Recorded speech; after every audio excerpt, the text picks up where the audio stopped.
किए थे कि कृषि क्षेत्र में जो बीपीएल फैमिली से जो फार्मर्स है उनको क्या फायदा हो रहा है।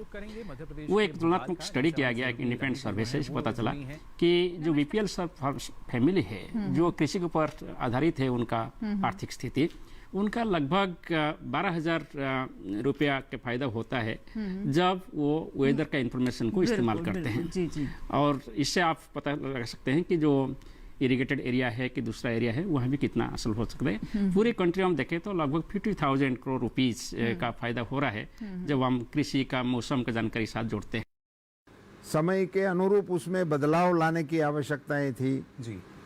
इन सारी चीज़ों में अभी मोदी जी ने जब से प्रधानमंत्री का दायित्व संभाला जी, तो इनके चलते कई चीज़ों में आज देश को नए आयाम देखने को मिल रहे हैं। मगर मैं मानता हूं कि उन सारे आयामों के बावजूद हम इसमें कई चीज़ें कह सकते हैं। 370 से लेकर हमने ये जो कोरोना में अभी पूरी दुनिया मोदी जी के जो प्रयास हैं उनको सराहना कर रही है जी। मगर मैं ये जरूर बताना चाहूँगा कि प्रधानमंत्री जी ने जो राष्ट्रीय गोकुल मिशन करके अपनी देशी नस्लों को संरक्षण करने का और संवर्धन करने का जो निर्णय लिया है जी, वो आजाद हिंदुस्तान में सबसे बड़ा निर्णय माना जाएगा अगली पीढ़ियों में। जी बिल्कुल, काफी बड़ा निर्णय, यानी हम मान सकते हैं कि जो सरकार के निर्णय रहे हैं वो काफी महत्वपूर्ण होते हैं। और इस बार जो हमारी सरकार है, कोशिश यही है कि ना सिर्फ कृषि पालन बल्कि जो पशुपालन है इसको भी और तीव्रता के साथ हम आगे ले जा पाएं।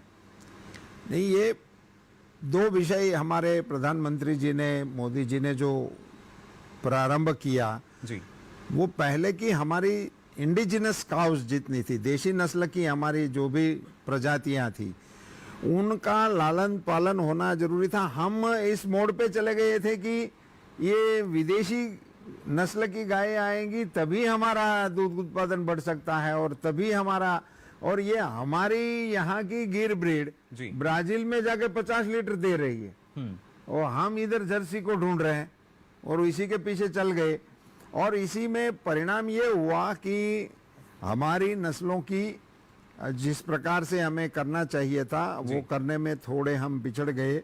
ये राष्ट्रीय गोकुल मिशन योजना के तहत जी अब इसके संवर्धन और संरक्षण के कार्यक्रमों को तेजी से लगाने के लिए हमारे प्रधानमंत्री जी के इस प्रयासों से अब उसमें नस्ल सुधारना का बहुत ही कार्यक्रम तेजी से हम लागू कर रहे हैं जी। और मैं आपको एक छोटा सा उदाहरण देना चाहूँगा कि 14-15 में जी हमारा दूध का जो उत्पादन था वो 146 मिलियन टन था जी, जो अब करीबन 210 मिलियन टन तक हम पहुंच गए। यानी एक और नई उपलब्धि हम मान सकते हैं। उपलब्धियां नहीं, मैं आपको ये फिगर के माध्यम से बताना चाहूंगा जी कि ये हमारी जो वृद्धि हो रही है वो 6.2 से हो रही है जी। जो दुनिया की ये एवरेज है वो 3.2 है जी, यानी उससे दोगुनी हम दुनिया से 2 गुनी वृद्धि कोई एक क्षेत्र में डबल गुनी वृद्धि हो रही है जी। वो भारत में हो रही है और ये एनिमल हस्बेंड्री में हो रही है। जी बिल्कुल, यही ये हमारे पशुपालकों के लिए गौरव का विषय है। जी बिल्कुल, यानी देखिए किस तरीके से हम आगे बढ़ रहे हैं हर एक क्षेत्र में। और जैसे आपने यहाँ जिक्र किया कि जो तकनीक अब नई आ चुकी है और उसको अपनाना बेहद ज़रूरी होता है। पहले पशुपालकों के सामने चुनौतियाँ होती थी पशु स्वास्थ्य को लेकर, या पशु चिकित्सा अधिकारी जो हैं वो उनके यहाँ पर नहीं मिल पाते थे, उनको पशु चिकित्सा अस्पताल नहीं मुहैया हो पाते थे। अब लेकिन समाधान के तौर पर, क्योंकि जब अगर पशु का स्वास्थ्य ठीक रहेगा तो पशुपालक की जो आमदनी है वो निरंतर जारी रह सकती है। इस दिशा में भी हमने कई प्रयास किए हैं। ये तो इतना अहम मुद्दा था कि हम आदमियों ने, मैं तो ये कहने में जरा भी संकोच नहीं रखता हूँ जी कि ये हमारी मानवी की जो बुद्धि है वो इतनी स्वार्थी बुद्धि थी जी कि हमने हमारे लिए तो एम्बुलेंस बना लिए थे मगर पशुओं के लिए किसी ने सोचा ही नहीं था। जरूरत हमसे ज्यादा इनको थी जी। हम तो बस में बैठ के भी जा सकते हैं, रिक्शा लेकर भी जा सकते हैं, टैक्सी लेकर भी जा सकते हैं, किसी को कह सकते हैं, कोई हमारी मदद कर सकता है। वो पशु के पैर में चोट लग गई वो किसको कहेगा जी, उसको कैसे ले जाया जाएगा। और तहसील लेवल पे कहीं कहीं पे तो इनकी कोई व्यवस्थाएं भी नहीं थी। तो लेकर जाना चाहे तो भी कहाँ लेकर जाए जी। ये समस्या से सबसे ज्यादा एम्बुलेंस की आवश्यकता आदमी से पहले अगर होनी चाहिए थी तो वो पशुओं के लिए होनी चाहिए थी। मैं देश के पशुपालकों की ओर से, ये मेरे किसान भाई बहनों की ओर से नरेंद्र भाई को बधाई देना चाहता हूं कि उन्होंने मोबाइल वेटरनरी यूनिट जी पूरे देश में भारत सरकार के 100% लागत से देने का निर्णय किया है। ये भी मोदी जी का सबसे बड़ा महत्वपूर्ण निर्णय मैं मानता हूं कि हमारे पशुपालन क्षेत्र में हुआ। जी बिल्कुल, देखिए एक और महत्वपूर्ण निर्णय और यही बदलाव है, ना सिर्फ कृषि क्षेत्र में बल्कि पशुपालन क्षेत्र की बात की जाए, डेयरी क्षेत्र की हम बात करें, और इसी के जरिए हम मान सकते हैं मंत्री जी की जो आत्मनिर्भरता है उसकी तरफ हम आगे बढ़ रहे हैं। बिल्कुल, आत्मनिर्भर भारत का हमारे प्रधानमंत्री जी का जो स्लोगन है उसका तात्पर्य यही रहा है कि हमें हमारे देश को हमारी ज़रूरतों के लिए किसी पे निर्भर नहीं होना चाहिए। दूसरा, हमें आयात को कम से कम घटाना चाहिए जी। और हम निर्यात करने की क्षमता में हर क्षेत्र में होना चाहिए। इन्हीं को लेकर इस एरिया में ये तब हम कर पाएंगे जब हमारे पशुओं का स्वास्थ्य पे हमारा ध्यान रहेगा। मुझे इन सब साथियों के बीच में और आपकी चैनल के माध्यम से बताते हुए बड़ा गर्व हो रहा है जी। जैसे मैंने अपनी प्रारंभिक बात में भी कहा था कि हमारे प्रधानमंत्री जी ने इस कोरोना संकट को हल करने के लिए और उसको मैनेज करने के लिए जिस प्रकार का कार्यक्रम लिया जी। और वैक्सीनेशन का प्रोग्राम लिया गया जी। और मैं तो ये आपके सामने इकरार भी करूंगा कि आज भी मैं बिना मास्क के आपके साथ बैठ सकता हूं तो ये वैक्सीनेशन की वजह है। बिल्कुल, बिना वैक्सीनेशन से ये नहीं हो सकता था। इसकी पूरी दुनिया में सराहना हो रही है, मगर मैं आपकी इस चैनल के माध्यम से एक पशुपालक के नाते गर्व भर कहना चाहता हूं कि कोरोना वैक्सीन से पहले हमारे प्रधानमंत्री जी ने इस देश के मवेशियों के लिए वैक्सीनेशन करने का कार्यक्रम 1 साल पहले मंजूर कर दिया था। कोरोना वैक्सीन से पहले जी। उससे पहले हमारा पशुपालकों के लिए ये एफएमडी के लिए, ब्रुसोलिसिस के लिए, पीपीआर के लिए ये वैक्सीनेशन भारत सरकार की ओर से 100% भारत सरकार के सहयोग से पूरे राज्यों में चलाने का निर्णय 1 साल पहले कर लिया था और इनके लिए 13,000 करोड़ रुपए का प्रावधान हमारे नाना मंत्री जी ने पशुपालकों के लिए किया। यहाँ क्योंकि टीकाकरण जो है जिसका आपने जिक्र भी किया काफ़ी महत्वपूर्ण हो जाता है, लेकिन अब किस तरीके से टीकाकरण कार्यक्रम को आपने देखा कि उसमें बदलाव हुए। पहले एक पशुपालक जो है थोड़ा सा चिंतित हो जाता था कि टीका नहीं लगवाएंगे, कभी किसी तरह का और कुछ पशु को रोग हो जाए या दूध उत्पादन जो है कम हो जाए। बतौर, आपने कहा कि मैं खुद एक पशुपालक हूँ, बतौर पशुपालक भी किस तरह का अनुभव आप देखते हैं पहले और अब की आज के समय में? नहीं, पहले तो जब ये भारत सरकार की ओर से सीधी 100% की सहायता नहीं होने की वजह से जो प्रोग्रेसिव राज्य थे जी। वो अच्छा कर रहे थे। कहीं कहीं पे जहां मिल्क का जो कोऑपरेटिव्स बहुत बढ़िया अच्छा चल रहा है, जैसे कि हमारे गुजरात में अमूल वाले हैं जी। तो वो अपनी ओर से कर रहे थे, अपने जो डेयरी फार्मर्स थे उनके लिए वो सुविधाएं दे रहे थे। आम पशुपालक के लिए सुविधा उपलब्ध नहीं थी। अब भारत सरकार के सहयोग से सभी प्रांतों में ये वैक्सीनेशन का प्रोग्राम बड़े वैज्ञानिक तौर से चल रहा है। जो सुविधाएं हैं वो मुहैया कराई जा रही हैं हमारे पशुपालकों को, ना सिर्फ योजनाओं के जरिए बल्कि इनका जो क्रियान्वयन है वो किस तरीके से होता है, और जिसका जिक्र यहाँ शुरुआत में मंत्री जी ने भी किया। राष्ट्रीय गोकुल मिशन की अगर बात की जाए, किस तरीके से इसकी शुरुआत हुई और किस उद्देश्य के साथ हुई, वो काफ़ी महत्वपूर्ण होता है। आइए इस बारे में नज़र डालते हैं हमारी इस खास रिपोर्ट पर।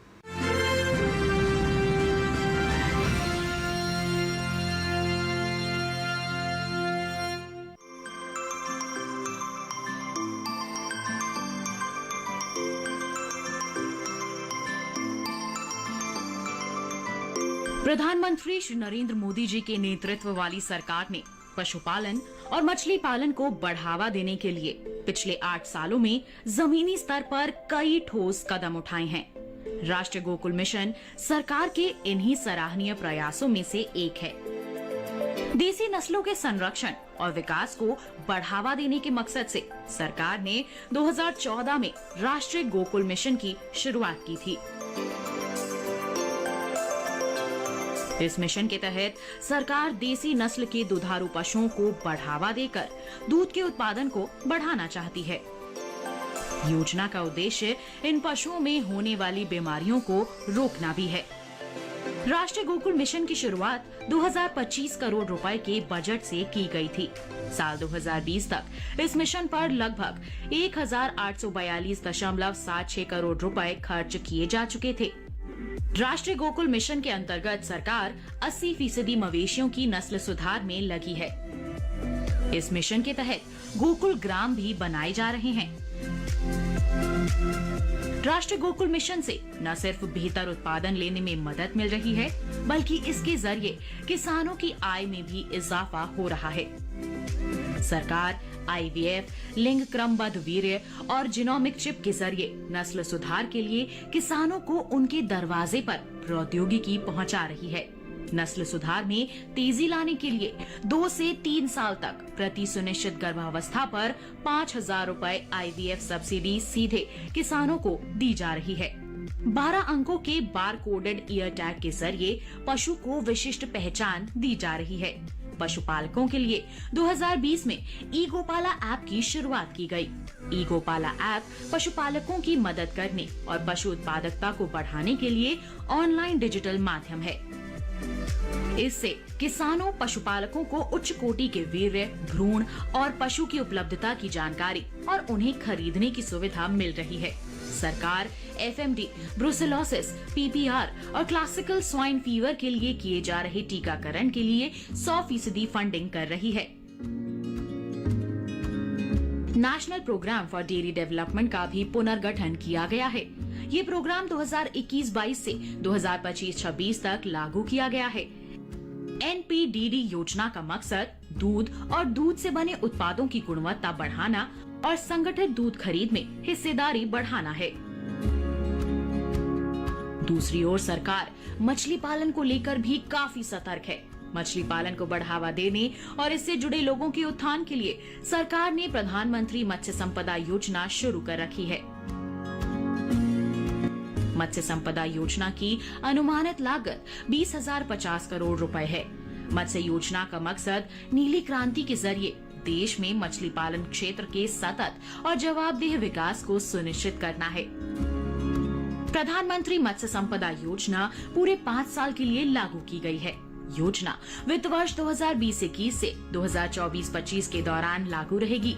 इस योजना से मत्स्य पालन क्षेत्र में 9% की सालाना दर से वृद्धि के साथ 2024-25 तक 22 मिलियन मीट्रिक टन उत्पादन हासिल करने का लक्ष्य है।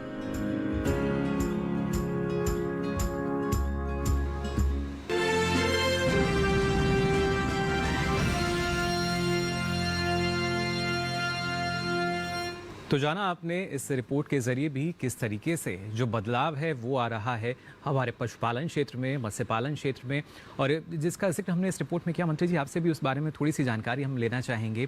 कृत्रिम गर्भाधान की अगर बात की जाए या कि अगर हम बात करते हैं, या इसके साथ साथ जो हमारे सेक्स सॉर्टेड सीमेन की उपलब्धता की बात है, तो ये सारे ऐसे प्रयास हैं जो शायद पहले कभी नहीं सोचे गए थे और आज के समय में यही हैं जो हमारे पशुपालकों को और मजबूती दे रहे हैं। ये जो कृत्रिम गर्भाधान का विषय रहा, इससे 2 फायदे किसानों को ये होता है। अच्छी नस्ल का सीमेन उसके पशु के लिए मिल सकता है। अच्छी नस्ल के सीमेन को पाने के लिए आर्टिफिशियल इंसेमिनेशन काम में आता है। और दूसरा, अब सीमेन को सेक्स सॉर्टेड सीमेन बना देने से उसी सीमेन का प्रयोग करने से बच्चियां 90% तक की ये सक्सेस, अभी इसका रेट हमें जो मिल रहा है फील्ड से, वो अच्छे से उसमें उसका उपयोग हो रहा है।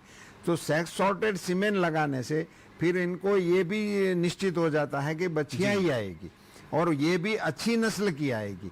तो ये दोनों को एक साथ लगाने से जो प्रक्रिया लंबे अरसे तक करने से उनकी क्वालिटी सुधरती थी, ये अब 2-3 साल में ही किसान अपना घर पे ज्यादा दूध उत्पादन करने वाली गाय को या भैंस को या बफेलो को भी कर सकते हैं। जी, और इसके लिए आइए हम रुक करते हैं राजस्थान के जयपुर का, जहां से हमारी सहयोगी जो हेमलता जी हैं वो जुड़ी हैं और उनके साथ भी हमारे किसान जो पशुपालक हैं वो मौजूद हैं।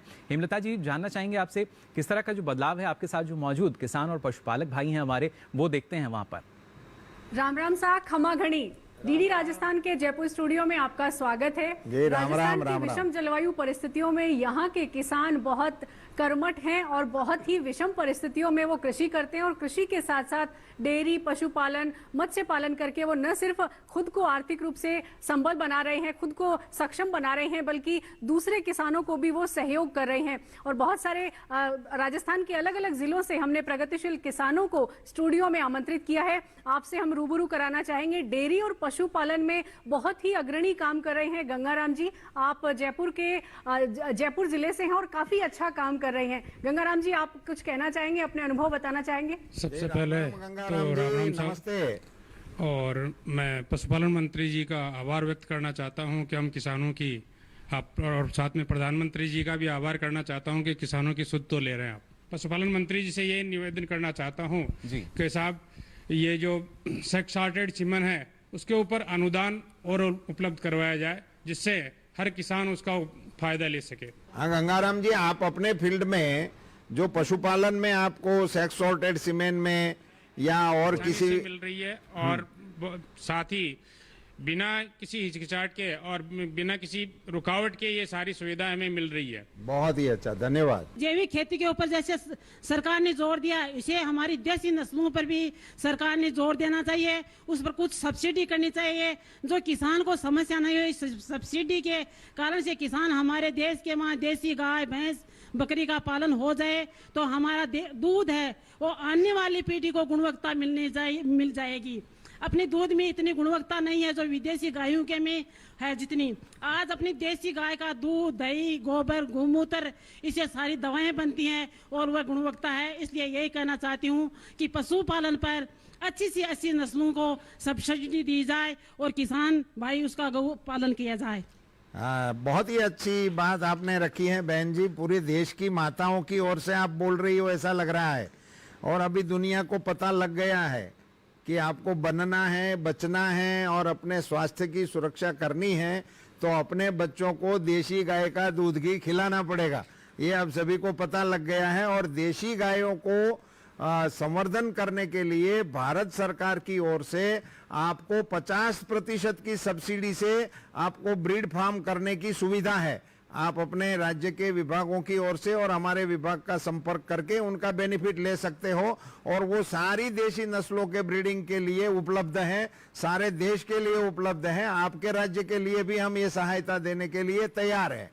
ये अपने आप में काफ़ी महत्वपूर्ण होता है कि जो हमारे पशुपालक चाहते हैं, जो हमारा किसान चाहता है, उनकी बात को सुना जाए, समझा जाए, और फिर वही बदलाव है जो इन पिछले 8 वर्षों में हम देख पा रहे हैं। किस तरह का यही जो बदलाव चलता आया है। और जैसा हमने आपको बताया था, स्टूडियो में भी हमारे साथ जो किसान हैं, पशुपालक हैं, वो यहाँ मौजूद हैं। उन्हीं में से एक यहाँ हमारे साथ मौजूद हैं पशुपालक जो कि डेयरी फार्मिंग में काफ़ी आगे निकल रहे हैं। असीम जी यहाँ पर मौजूद हैं। असीम जी, आपसे हम जानना चाहेंगे, जिस तरीके से सरकार की योजनाओं की हम बात करते हैं कि उसमें जो बदलाव है वो हम देख पा रहे हैं 8 वर्षों के दौरान, आपने किस तरीके से देखा है, ना सिर्फ क्रियान्वयन बल्कि इसका जो बदलाव भी हम देखते हैं? तो पहले तो ये कॉन्फ्रेंस जो हो रही है इसमें इतने सारे किसान भाई आए हुए हैं, गौपालक आए हुए हैं, तो ये अपने आप में एक बदलाव जो हो रहा है वो दिखा रहा है। क्योंकि पहले ये कभी नहीं हुआ था कि किसान आके डायरेक्टली मंत्री जी के साथ बैठकर बात भी कर सकते हैं या कुछ शेयर कर सकते हैं। तो ये अपने आप में बहुत बड़ी चीज़ है। एक दो, बहुत सारी योजनाओं को मंत्री जी ने खुद बताया और आपने और हमने भी जयपुर केंद्र से देखा, वो सब शेयर कर रहे थे। तो वो कॉमन चीज़ें हैं, पर जो मैं चीज़ मेन देखता हूँ एक गौपालक के रूप में वो ये है कि जो भारतीय नस्लें हैं उनके ऊपर जागृति ज़्यादा बढ़ी है। सरकार ने इसको काफ़ी पुश किया है अपने लेवल पे, और जब सरकार की तरफ से पुश होता है तो वो नीचे तक जाती है, एंड यूज़र तक, एंड किसान तक पहुँचती हैं। पारदर्शिता इसमें हम मान सकते हैं किस तरीके से आई है, और ना सिर्फ इनका अनुभव जो है उसको एक रिपोर्ट के जरिए भी हमारे जो बाकी दर्शक हैं उनको हम यहाँ दिखाना चाहेंगे किस तरीके से हमारे देश का जो किसान है, पशुपालक है, वो अब आगे बढ़ रहा है और उसको मजबूती दे रही हैं, सहयोग दे रही हैं, मदद कर रही हैं हमारी सरकार की योजनाएं।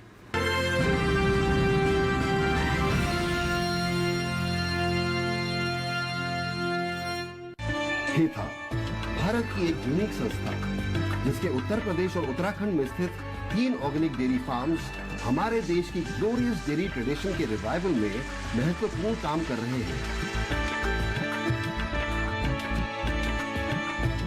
So I started as a software engineer. I have around 15 years of experience. और इसी बीच थॉट आई कि क्या इंडिजिनस काउस की जो कंडीशन हम देखते थे उनको लेकर, उन काउस को लेकर क्या हम एक सक्सेसफुल ऑर्गेनाइजेशन, एक एथिकल ऑर्गेनाइजेशन बना सकते हैं। तो ये एक थॉट थी, 2 गायों से शुरू करके, 2 लोगों से शुरू करके 80 हेडस्ट्रॉन्ग हो गए हैं। तो क्लियर था फ्रॉम डे 1 कि जो भी गाय हमारे यहाँ आती है या पैदा होती है वो एंड टू एंड रहेगी, मतलब अपने अंतिम समय तक रहेगी। कोई बछड़ा जो भी पैदा होता है वो भी अपने अंतिम समय तक रहेगा और उनके जो दूध दे सकती हैं वो दूध देती हैं। गोबर, गौमूत्र यूज़ करके हम पंचकव्य मेडिसिन बनाते हैं, गौ आधारित कृषि करते हैं और दूध की जो चीज़ें बनती हैं इन सभी से लगभग 90+ प्रोडक्ट संस्था बनाती है, उनको सेल करती है वर्ल्ड वाइड और जो भी उस इनकम होती है वो बाकी दोबारा इन्वेस्ट होती है संस्था के अंदर। तो एक साइकिल है और ये अपने आप में कंप्लीट मॉडल है। ये एक प्रॉफिटेबल ऑर्गेनाइजेशन बनी है और ये बनी इसलिए थी ये दिखाने के लिए लोगों को कि देसी गौवंश को पालकर एथिकली आप भी एक संस्था रन कर सकते हैं।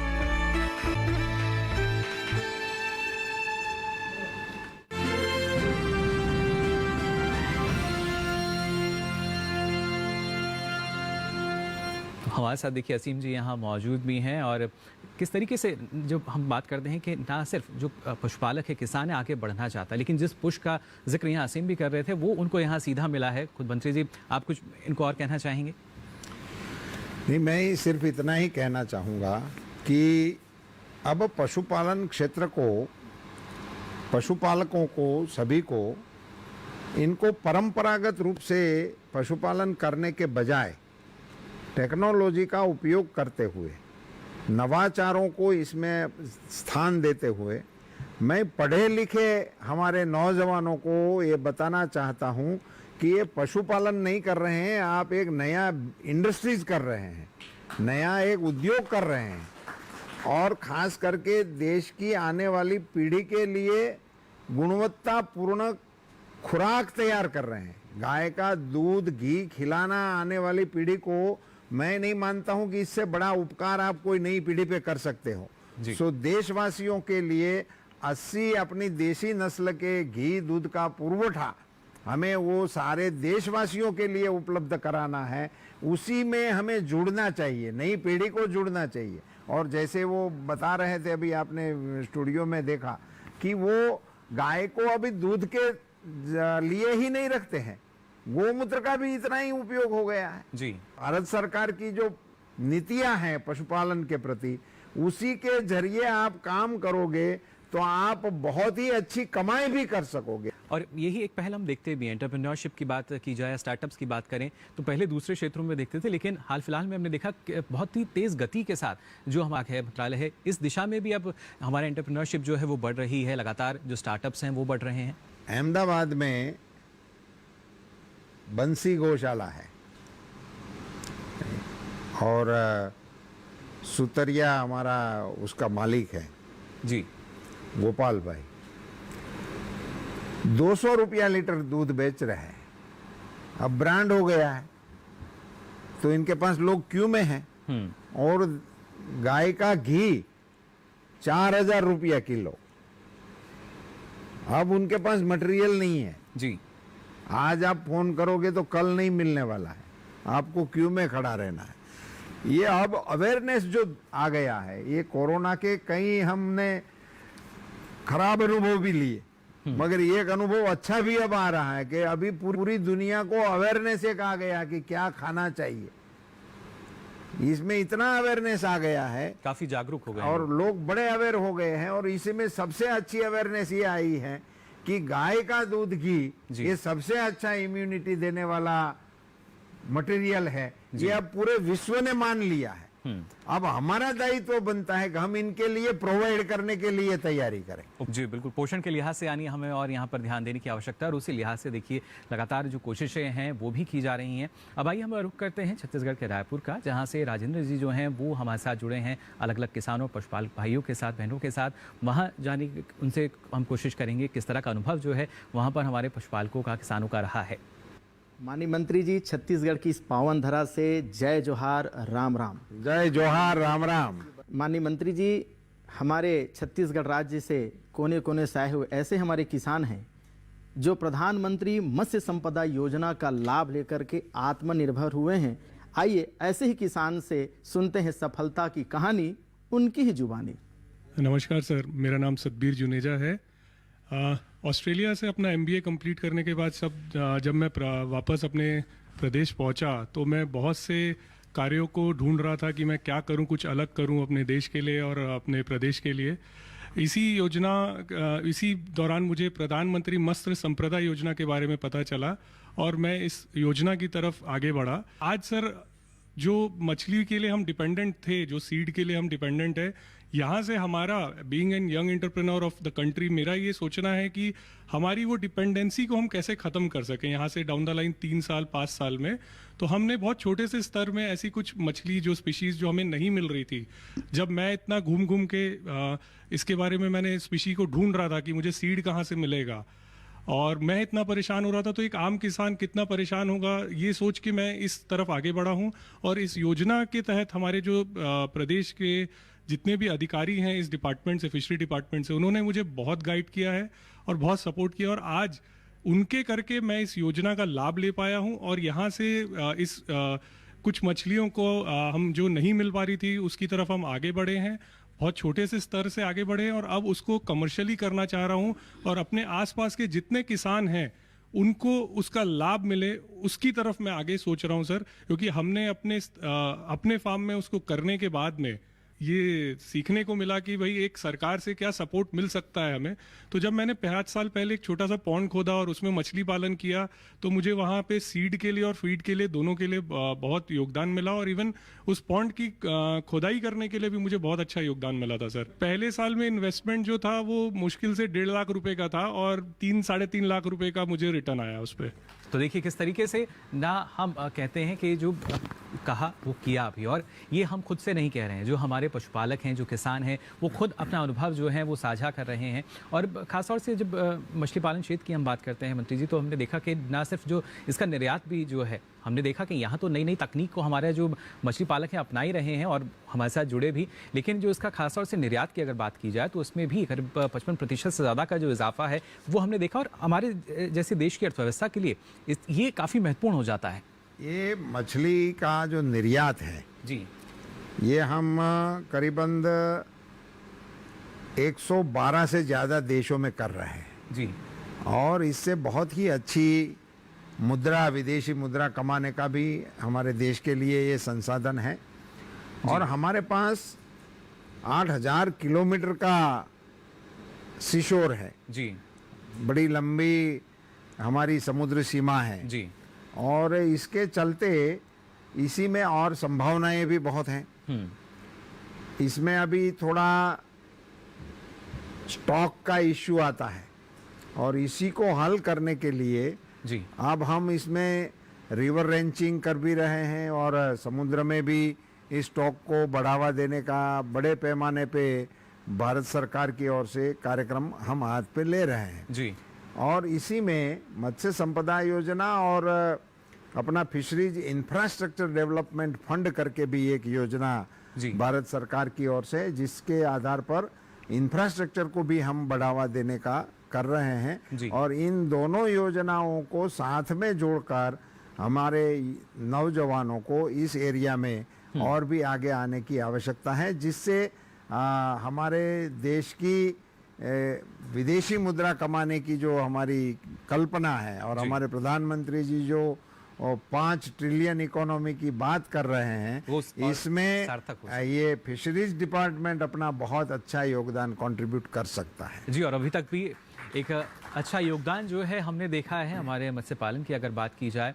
और क्योंकि जब हम बात करते हैं कि जो आंकड़े हैं, अगर हमें जब तक आंकड़े नहीं पता होंगे तो लगता है कि शायद ऐसा हुआ भी है या नहीं, तो जो आंकड़े हैं वो खुद बोलते हैं। तो आइए अब रुख कर लेते हैं हमारी सहयोगी राधिका का, जो मत्स्य पालन से संबंधित कुछ आंकड़े जो हैं वो हमारे साथ साझा कर रही हैं। जी राधिका।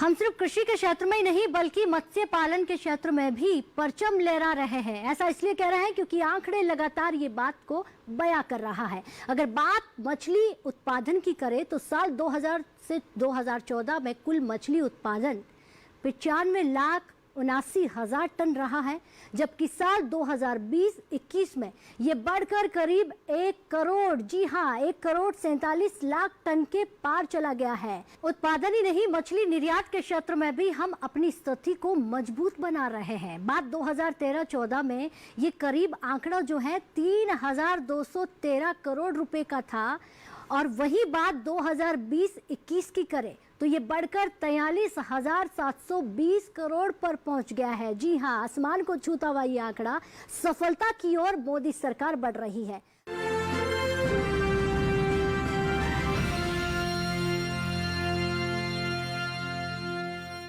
तो जाना आपने कुछ आंकड़ों के माध्यम से किस तरह से लगातार जो बदलाव है वो हुआ है, और इसमें योजनाएं जो हैं वो काफ़ी महत्वपूर्ण होती है। और केसीसी का फ़ायदा भी देखिए अब इस क्षेत्र में हमारे जो मछली पालक हैं उनको मिलने लगा है। अब भाई हमारे साथ स्टूडियो में मेरी सहयोगी मोनालिसा यहाँ मौजूद हैं। मोनालिसा, यहाँ भी हमारे साथ जो किसान हैं, पशुपालक हैं, उसमें भी कुछ ऐसे हैं जो फिशरीज़ में काफ़ी सक्रिय हैं, मछली पालन में। मैं चाहूँगा उनसे आप अगर बात कर पाएँ। बिल्कुल मुकुल, यहाँ पर बहुत सारे जो प्रगतिशील पशुपालक हैं वो इस वक्त मौजूद हैं, और जैसा कि मंत्री महोदय ने कुछ देर पहले भी कहा कि जो देसी गाय पालन है वो करना बेहद जरूरी है।